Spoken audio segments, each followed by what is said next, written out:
তোমরা কই মাছ দিয়ে কোন পদটা খেতে ভালোবাসো? আমার তো এই পদটা দারুণ লাগে খেতে। আর এই শীতে ফুলকপি দিয়ে কই মাছ যা ভালো লাগবে না, আজকে দুপুরের খাবারটা পুরো জমে যাবে। তো তার জন্য প্রথমে একটা সুন্দর একটা ফুলকপি নিয়ে আমি এটাকে কেটে নিলাম। দিয়ে দেবো একটা নতুন আলু, সেটাকেও সুন্দর করে কেটে দেবো। কেটে নিলাম, এবার দুটোকে ভালো করে ধুয়ে নেব।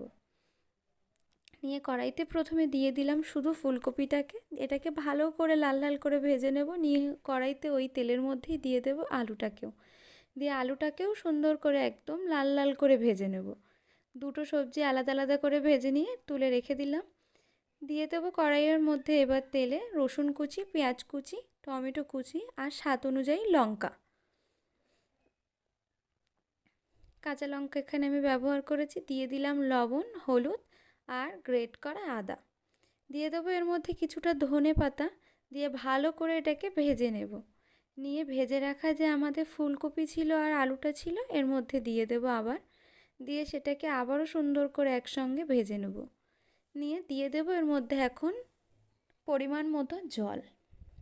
জলটা যখন ফুটে উঠবে তখন আমাদের যে ভেজে রাখার কই মাছটা ছিল, হলুদ, লবণ আর লঙ্কার গুঁড়ো দিয়ে কই মাছটাকে ভেজে রেখেছিলাম, সেটাকে দিয়ে দিলাম এর মধ্যে। দিয়ে এবার নামানোর আগে দিয়ে দেবো জিরে গুঁড়ো আর ধনেপাতা কুচি, দিয়ে নামিয়ে নেব। তোমরা অবশ্যই একবার এই পদটা ট্রাই করে দেখো, আশা করি তোমাদের অনেক ভালো লাগবে। আর জানিও কিন্তু কেমন হলো আজকের রান্নাটা। তো আজকের মতো এইটুকুই, দেখা হবে নেক্সট ভিডিওতে।